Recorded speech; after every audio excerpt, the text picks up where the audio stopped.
There is a crown on your name. నీ పేరు మీద దేవుడు ఒక కిరీటమును సిద్ధపరిచాడు. అయితే ప్రాబ్లం ఏంటంటే somebody is trying to get your crown. నీకు రావాల్సిన కిరీటం మరొకడు తీసేసుకునే అవకాశం ఉంది. అయితే పౌలు పరిశుద్ధాత్మ ప్రేరణతో అంటున్నాడు, మీరు బహుమానము పొందునట్లుగా పరిగెత్తండి. Run that you may win. ఈరోజు నీతో మాట్లాడుతున్నాడు, నీ కిరీటమును ఇంకొకటి అపహరింపనియద్దు. ఎందుకు కలిసిపోయావు, ఎందుకు ఆగిపోయావు, ఎందుకు కృంగిపోయావు, ఏ ప్రార్థనకు జవాబు రాలేదని ఆగిపోయావు, ఏ వాగ్దానం నెరవేరలేదని ఆగిపోయావు, ఏ ప్రార్థనకు జవాబు ఆలస్యమైందని ఆగిపోయావు, ఎక్కడ బ్రేక్ త్రూలు జరగట్లేదని ఆగిపోయావు, ఎవరి మీద బాధ పెట్టుకొని ఆగిపోయావు, ఎవరిని చూచి నా సన్నిధికి దూరమే. ప్రభు నీతో మాట్లాడుతున్నాడు, హలో, మిగిలిన వాటిని బలపరచుము. Strengthen what is remaining. కొరింథీయులకు రాసిన మొదటి పత్రిక 9వ అధ్యాయం, 1 Corinthians chapter 9. కొరింథీ పత్రిక 9వ అధ్యాయము 24వ వచనం నుండి చదువుదాం. పందెపు రంగమందు పరిగెత్తు వారందరూ పరిగెత్తుదురు గాని ఒక్కడే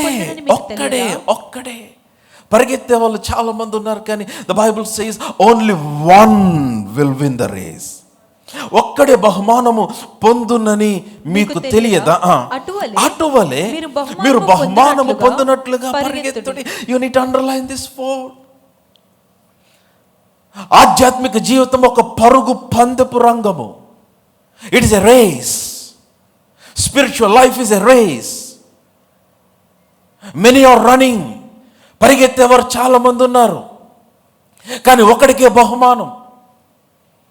అయితే పౌలు పరిశుద్ధాత్మ ప్రేరణతో అంటున్నాడు, మీరు బహుమానము పొందునట్లుగా పరిగెత్తండి.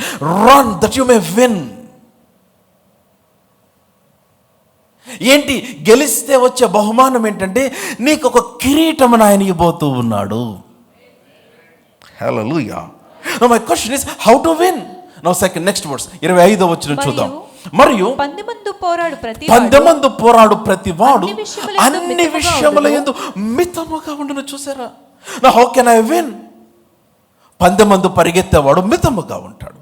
హి is content. He has some boundaries. కొన్ని సరిహద్దులు కలిగి ఉంటాడు. అందరితో కలవలేడు, అన్ని చోట్లకి వెళ్ళలేడు, ఏది పడితే అది తినలేడు, ఎక్కడ పడితే అక్కడ కూర్చోలేడు. ఎందుకని? నేను బహుమానము పొందినట్లుగా పరిగెడుతున్నాను. నువ్వెందుకు మితముగా ఉన్నావు? బహుమానము పొందినట్లుగా పరిగెడుతున్నాను. ఆమేన్. అందరు నాతోనే ఉన్నారా? ఎవరైనా సీరియస్ అథ్లెట్ని కలవండి. వారు ఎంత సీరియస్గా ఉంటారంటే వారు అది కొట్టేదాకా. Now there regular exercise, the way they spend time in practicing. కానీ ఈరోజు విశ్వాసకి మితం ఉండదు. ఎక్కడైనా కనిపిస్తాడు, ఎవరితో అయినా కనిపిస్తాడు, ఎలాగైనా కనిపిస్తాడు, ఎప్పుడైనా కనిపిస్తాడు. విశ్వాసికి అవిశ్వాసికి తేడా లేకుండా కనిపిస్తాడు. నువ్వు పందెపు రంగమందు ఉన్న విషయాన్ని మర్చిపోతున్నావు.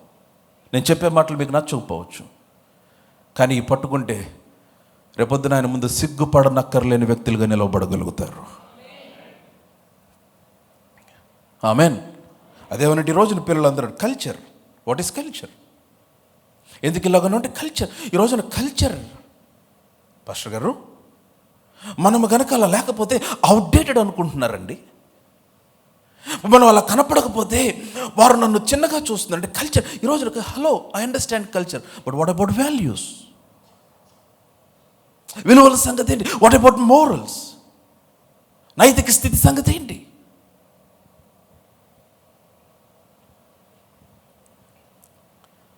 వారు నన్ను పట్టించుకోవట్లేదు, వారు నన్ను చిన్నగా చూస్తున్నారు, వారు నన్ను చూసి నవ్వుతున్నారు, వారు నేను అవుట్డేటెడ్గా వారికి కనిపిస్తూ ఉండొచ్చు, వారికి నేను పిచ్చోళ్ళకి కనిపిస్తూ ఉండొచ్చు, కానీ నాకు తెలుసు నేను బహుమానము పొందినట్లుగా పరిగెడుతున్నాను. అది మీ ఆలోచన అయి ఉండాలి. అందుకని పందెపు రంగమందు పోరాడు ప్రతివాడు, వర్స్ 25, అన్ని విషయములందు మితముగా ఉండును, వారు క్షయమైన కిరీటమును పొందుటకు, మనమైతే అక్షయమగు కిరీటం. No my point here is, listen to me, బాగా వినండి. మనం పరిగెత్తేది ఎందుకంటే కిరీటం కోసమే.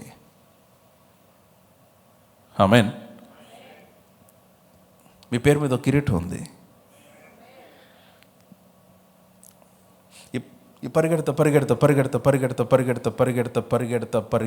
ఉన్న టైంలో, మంచి అషరింగ్ చేస్తున్న టైంలో, మంచి సర్వింగ్ చేస్తున్న టైంలో, మంచి సువార్త ప్రకటిస్తున్న టైంలో, మంచి స్ట్రాంగ్ బిలీవర్గా ఉన్న టైంలో, మంచి గివర్గా ఉన్న టైంలో, దేవుని ఎదుట మంచి ఇంటెన్సిటీతో మంచి ఫర్వెంట్ బిలీవర్గా, అపోల్లోలాగా మంచి ఆత్మీయందు తీవ్రత కలిగిన ఒక మంచి విశ్వాసం ఉన్న టైంలో సడన్గా ఎవరో ఏదో అంటే, లేదంటే పాస్టర్ గారే పొరపాటున ఏదో అంటే, లేకపోతే తోటి విశ్వాసం ఏదో అంటే, నువ్వు సడన్గా కృంగిపోయి నిరుత్సాహపడి డిస్కరేజ్ అయ్యి నీ ఎమోషన్స్ని సాటిస్ఫై చేసుకోవటం కోసం నువ్వు పక్కకు తొలగిపోతే నీ కిరీటం అపహరించబడుతుంది. అంటే నువ్వు పరిగెత్తే పందెంలో నుంచి పక్కకు వచ్చేసావు. ఎందుకంటే because you are not happy, maybe you are offended, నువ్వేదో గాయపరచబడ్డావు, లేదంటే ఎవరో నిన్నేదో అన్నారు, నీకు నచ్చని మాట ఏదో అన్నారు. నీ సొంత ఈగోని సాటిస్ఫై చేసుకోవటానికి నీ ఎదుట ఉన్న పందెపు రంగంలో నుంచి నువ్వు పక్కకు వచ్చేసావు. నీకు అర్థం కావట్లేదు, నీ కిరీటము మరొకనికి ఇవ్వబడుతుంది. బాధకరమైన విషయం ఏంటో తెలుసండి మనుషులకి, వింటున్నారా? నీవు చేయాల్సిన పని మరొకరు చేస్తుండగా చూడటం, నీ కొరకు నియమించబడిన పని నీవు కాక దేవుడు నీ దగ్గర నుంచి తీసి మరొకరికి ఇవ్వటం. అరే, ఇది నాకు ఇవ్వబడిన కృప కదా. సమూయేలు మొదటి గ్రంథం 13వ అధ్యాయం, 1 Samuel chapter 13. మీరందరూ నాతోనే ఉంటే ఆమేన్ చెప్పండి. సమూయేలు మొదటి గ్రంథం 13వ అధ్యాయం. కొంచెం మీ ప్రక్కనున్న వాళ్ళని కూడా గమనించండి. సమూయేలు మొదటి గ్రంథం 13వ అధ్యాయము 13వ వచనం చదువుదాం. అందుకు సమూయేలు ఇట్లా, నేను సౌలుతో మాట్లాడుతున్నాడు. సమూయేలు ఏమంటున్నాడు చూడండి. అందుకు సమూయేలు ఇట్లా, నేను నీ దేవుడే యెహోవా నీకిచ్చిన ఆజ్ఞను గైకొనక నీవు అవివేకపు పని చేసితివి. నీ రాజ్యమును బాగా గమనించాలి, ఇశ్రాయేలీయుల మీద సదాకాలము స్థిరపరచుటకు యెహోవా తలచియుండెను. అయితే నీ రాజ్యము నిలవదు. Hello, the initial plan of God for సౌలు, ఇశ్రాయేలు దేశం మీద ఎంత గొప్ప భాగ్యం. మొదటి రాజు సౌలు. అంటే దేవుడు సౌలుని రాజుగా సెలెక్ట్ చేసినప్పుడు దేవుని యొక్క ప్రణాళిక ఏంటంటే సదాకాలము సౌలుని రాజుగా ఉంచుదాం అనుకున్నాడు. అంటే సౌలు తర్వాత సౌలు కుమారులు, ఆ తర్వాత వారి కుమారులు, ఆ తర్వాత వారి కుమారులు, వారి సంతతికి సింహాసనాన్ని స్థిరపరుద్దాం అనుకున్నాడు. అయితే వాక్యంలో రాయబడింది, అతడు దేవుని ఆజ్ఞను గైకొనక అవివేకపు పని చేశాడు కనుక దేవుడు అన్నాడు, ఇదిగో నీ రాజ్యము నిలవదు. అంటే దాని అర్థం ఏంటి? తన కిరీటమును మరొకడు తీసేసుకునే పరిస్థితిని కలుగజేశాడు సౌలు. సో నెక్స్ట్ వచ్చినాడు, యెహోవా తన చిత్తానుసారమైన మనస్సు గల ఒక మనుష్యుని కనుగొన్నాడు. హల్లెలూయా. ఆ మాట చాలా బాగుంది. వర్స్ 14, తన చిత్తానుసారమైన మనస్సు కలిగిన ఒకని కనుగొని ఉన్నాడు. నీకు ఆజ్ఞాపించిన దాన్ని నీవు గై కొనకపోతేవి గనుక యెహోవా తన జనుల మీద అతనిని. అందుకనే సౌల్కి భయంకరమైన హేట్రెడ్ వచ్చి దావీదుని చంపటానికి స్టార్ట్ చేశాడు. సౌలు ఉండాల్సిన సింహాసనం, సౌలు ఉండాల్సిన స్థానం, సౌలు ఉండాల్సిన స్థితి అది. కానీ సౌలు దాన్ని సీరియస్గా తీసుకోలేదు. సౌలు గ్రాంటెడ్గా తీసుకున్నాడు. సౌలు కిరీటం అపహరించబడింది. సౌలుకి ఇవ్వబడింది గట్టిగా పట్టుకోలేదు. సౌలు దాన్ని చాలా లైట్గా తీసుకున్నాడు. అతని కిరీటం అపహరింపబడింది. సౌలు స్థానంలో దేవుడు మరొకరిని తీసుకొని వచ్చి పెట్టేశాడు. రేపొద్దున ఆయన ముందు నిలబడినప్పుడు నీ పేరు మీద ఉన్న ఎన్ని కిరీటాలు వేరే వాళ్ళు పెట్టుకొని కనపడతారో నీకు తెలియదు. ఇది నాదా, ఇది నా కిరీటమా, ఇది నా కిరీటమా, ఇది నాదా. మరి ఎందుకు, ఏమైపోయింది? నువ్వెందుకు పోయింటే నువ్వు ప్రతి దానికి, చిన్నదానికి పెద్దదానికి అలగటం, ప్రతి చిన్నదానికి ఆ కారణం లేదు, ఈ కారణం లేదు. ఒకప్పుడు దేవుని మందిరంలో ఆసక్తిగా ఉండాల్సి నీవు ఏదో ఒక కారణం చెప్పి దేవుని మందిరానికి దూరం అవటం. అందుకనే దేవుని మీద అలగకూడదండి, దేవుని సన్నిధి మీద అలగకూడదు. కమో, నీకు తెలియకుండా నీలో ఉన్న దేవుని ఆధ్యాత్మిక అగ్ని ఆరిపోవటం వలన ఏమవుతుందంటే దేవుడు నీ పైన పెట్టిన కృప నీకు తెలియకుండా అది మరొకనికి అనుగ్రహించబడతా ఉంది. ఆమేన్. So coming back to 1 Corinthians chapter 9, కొరింథీ పత్రిక 9వ అధ్యాయానికి వచ్చేయండి. ఏమంటున్నాడు అక్కడ మరలా 25వ వచనం, వర్స్ 25, 25వ వచనం. మరియు 10 మంది పోరాడు ప్రతి వాడు అన్ని విషయములలో మితముగా ఉండును, వారు క్షేమగు కిరీటము పొందుటకును, మనమైతే అక్షయమగు కిరీటమును పొందుటకు మితముగా. వర్స్ 26, 26వ వచనం. కాబట్టి నేను గురి చూడని వాని వలె పరిగెత్తు వాడను కాను. Now what helps you get the crown? నీకు బహుమానమునిచ్చేది ఏంటంటే నువ్వు గురి చూసి పరిగెత్తాలి. అది. Now listen, మీరందరూ నాతోనే ఉంటే ఆమేన్ చెప్పండి. ప్రభు నాతో మాట్లాడుతున్నాడంటే ఆమేన్ చెప్పండి. నాకు తెలుసు ప్రభు మీతో చాలా మందితో మాట్లాడుతున్నారు, మాట్లాడనట్టుగా నటిస్తున్నారు చాలామంది. యూనో పర్లేదులే నాకు కాదులే అనుకుంటారు దేవుని ముందు. నేను పర్ఫెక్ట్గా ఉన్నాను అన్నట్టుగా నటించడానికి దేవుని ఎదురు చూపించుకోవడానికి ప్రయత్నం చేస్తారు. No no no no.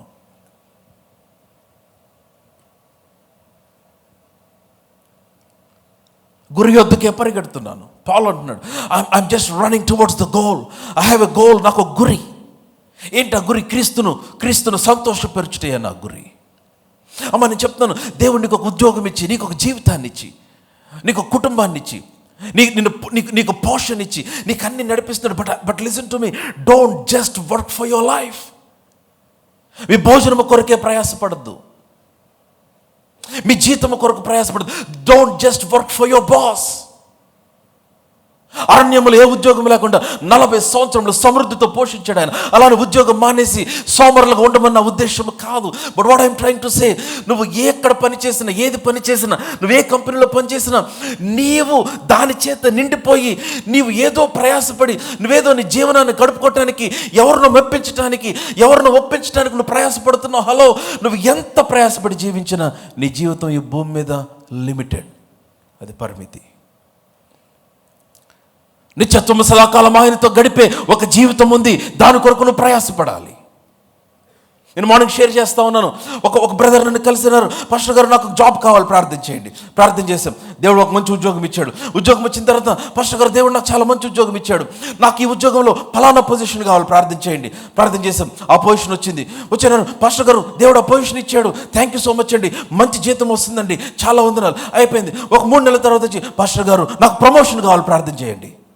And my question is why? నేను వెంటనే అడిగాను, ఎందుకని అని అడిగాను. ఎందుకు ప్రమోషన్ నీకు? మీకు తెలుసా, మీరు చేసే చాలా ప్రార్థనలు దేవుడు మనలో కూడా ఒక ప్రశ్న అడుగుతున్నాడు, వై అని. వాళ్ళు are believing for the 3rd child. మీ 3వ బిడ్డ కొరకు మేము నమ్ముతున్నప్పుడు, మా కుమారుడు కావాలని ప్రభు సన్నిధిలో మేము నమ్ముతా ఉన్నాం. అప్పటికి 2 కూతురులు ఉన్నారు. నేను ఫెయిత్ ప్రీచర్నే, కానీ 9 నెలలు మా వాళ్ళు టెన్షన్ కాదు. 9 నెలలు కూడా మా బాబు 2 నెలలు తగ్గించి ముందు వచ్చేసాడు. సీరియస్లీ నేను దేవుడు అడిగా, ప్రభా నాకు కుమారుడు నేను ఆయన. మీ ఇద్దరం ప్రార్థన చేస్తాం. We used to kneel together and then pray, Lord, give us a boy child, give us a son. And the question that God asked me, why? నీ కొడుకు ఎందుకు అన్నాడు దేవుడు నన్ను. ఎందుకు ఇవ్వాలి నీ కొడుకుని? నువ్వు ఉద్యోగం అడుగుతుంది, ఎందుకు ఇవ్వాలి నీకు చెప్పండి. ప్రభా నాకు యుఎస్లో డోర్స్ ఓపెన్ ఎందుకు చేయాలి? ప్రభా నాకు పలానా కంపెనీలో డోర్స్ ఎందుకు చేయాలి? నాకు ప్రమోషన్ కావాలి, ఎందుకు కావాలి? ఏం లేదు ప్రభు, ఉద్యోగం తీసుకొని నేను మర్చిపోదామని. నువ్వు చెప్పకపోయినా చేస్తున్నావు అదే. ఉద్యోగం వచ్చిన తర్వాత మంచి జీతం సంపాదించి దశంభాగం ఎగ్గొడదామని నువ్వు చెప్పకపోయినా చేస్తున్నావు అదే. God's question is why. దేవుడు అడిగాడు, నన్ను స్ట్రైట్గా అడిగాడు. I heard that question, why should I give you a son? నీ కొడుకు ఎందుకు కావాలి? దేవుడు అని అడిగాడు, why do you need a son? దేవుడు ప్రశ్న అడిగితే సమాధానం కష్టం. ఆయనకు సమాధానం తెగించిన వాడెవడు లేడు. యోబు దగ్గరకు వచ్చి అడిగాడు, నేను ప్రశ్న అడిగితే చెప్పు నన్ను అన్నాడు. యోబు అన్నాడు, ప్రభా వద్దు నాయన, నాకు ఉపదేశించే, నేను మౌనంగా ఉంటా. పర్లేదు చెప్పు, నేనేదో నీకు నష్టం చేశాను అంటున్నావుగా. నువ్వు యథార్థంగా జీవిస్తుంటే, పరిశుద్ధంగా జీవిస్తుంటే, నేను నీకు పిల్లల్ని చంపేశాను, నీ ఆస్తిని తీసేసాను, నేను అంతా పాడు చేశాను అంటున్నావు కదా. చెప్పు, నేను అడుగుతా, కొన్ని ప్రశ్నలు అడుగుతాను చెప్పు. ఒక్కొక్క ప్రశ్న అడుగుతుంటే యోబు ఆకాశము ఉరిమినట్టుగా ఉందని వాక్యంలో ఉంటుంది. యోబు సమాధానం చెప్పలేకపోయాడు. దేవుడు నన్ను అడిగాడు, why do you need a son? And then I answered God. నేను దేవునికి జవాబు చెప్పాను, దేవుడు కొడుకునిచ్చాడు. ఆ జవాబుకి నేను కట్టుబడి ఉన్నాను, మీ ఇద్దరం కట్టుబడి ఉన్నాం. సో నేను అడిగాను ఈ బ్రదర్ని, why do you need a promotion brother if you don't mind? మీకు ఎందుకు కావాలండి ప్రమోషన్? మీకు మంచి పొజిషన్ అడిగారు వచ్చింది, ఉద్యోగం అడిగారు వచ్చింది, ఎందుకు ప్రమోషన్? 6 నెలలు అయింది కదా ప్రమోషన్ ఎందుకంటే. ఆయన అన్నాడు, నేను అన్నాడు, మీకు వచ్చే జీతం మీకు సరిపోద్ది కదా. సరిపోద్దండి, మంచి ఇల్లు ఉంది, 2 ఇల్లులు కొనుక్కున్నాను, 2 కార్లు కొనుక్కున్నాను, పిల్లలకి సరిపోద్ది, నాకు మా వైఫ్కి సరిపోద్ది, నాకేం ఇబ్బంది లేదు. But I need a promotion అన్నాను. వై అంటే అప్పుడు ఆయన ఒక్క సెకండ్ కూడా ఆలోచించకుండా అతను నాకు చెప్పిన జవాబు ఏంటంటే, నేను దేవుని రాజ్యానికి సేవకు మరింత సహకారంగా ఉండాలని నాకు ప్రమోషన్ కావాలని అడుగుతున్నాను అన్నాడు. బాలేదు అసలు మీ చెప్పట్లో. నేను చెప్పాను వెంటనే ఇమీడియట్గా, నేను ఇంకొక సెకండ్ కూడా ఆలోచన చేయకుండా, ఆ విధముగా మీకు కలుగునుగాక. దేవుడు ఆ విధంగా నిశ్చయం ప్రమోషన్ కలిగించాడు. మీకు విషయం తెలుసా, దేవుడు వెంటనే ప్రమోషన్ ఇచ్చాడు. అంతకు ముందు కంటే 3 times ఎక్కువ శాలరీ హైక్ అయిపోయింది. అసలు టైంతో సంబంధం లేకుండా, అసలు ఎవరికి ప్రమోషన్ రాని టైంలో ప్రమోషన్ వచ్చింది. ఆ వ్యక్తి, ఆ బ్రదర్ చెప్పిన మాటకు కట్టుబడి ఉండి పరిచర్యలకు సహకరిస్తూ ఉన్నాడు అతను. ఆమేన్. No no no my question is, నా ప్రశ్న ఏంటంటే, మీకు God can do anything, but why? చిన్న బైక్ ఇస్తేనే మన యాటిట్యూడ్ మారిపోద్ది. కార్ ఇస్తే, ఒక 1 bedroom హౌస్కే మన యాటిట్యూడ్ మారిపోద్ది. ఒక విల్లా ఇస్తే, ఒక చిన్న జాబ్కే చాలామంది దేవుణ్ణి మర్చిపోయి, నేను చాలా బిజీ పాస్టర్ గారు. Now listen to me seriously.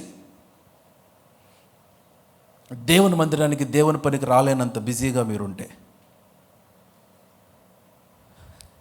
మీరు చాలా తీరిగ్గా ఉండేటట్టు దేవుడు చేయగలడు.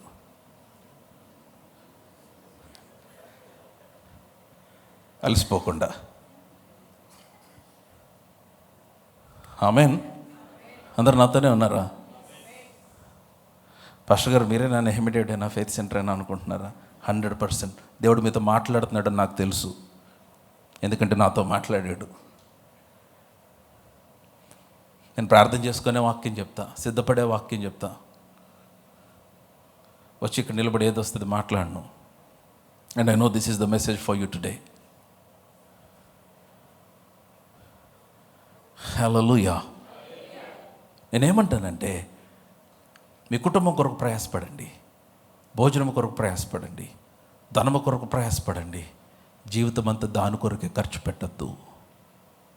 24 గంటల్లో ఎంత సమయం ప్రభు కొరకు కేటాయించావు? 7 రోజుల్లో ఎంత సమయం ప్రభు కొరకు కేటాయించావు? దేవుని రాజ్యం కొరకు నువ్వు చేసేదేంటి?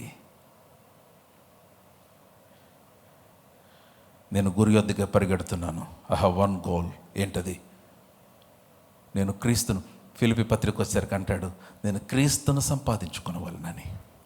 అబ్బా, నేను ఆయనని ఎరుగు నిమిత్తము, ఆయన శ్రమలలో పాలువాడినట్టు ఎట్టిదో ఎరుగు నిమిత్తము నేను సమస్తమును నష్టపరుచుకొని పెంటతో సమానముగా ఎంచుకొనుచున్నాను.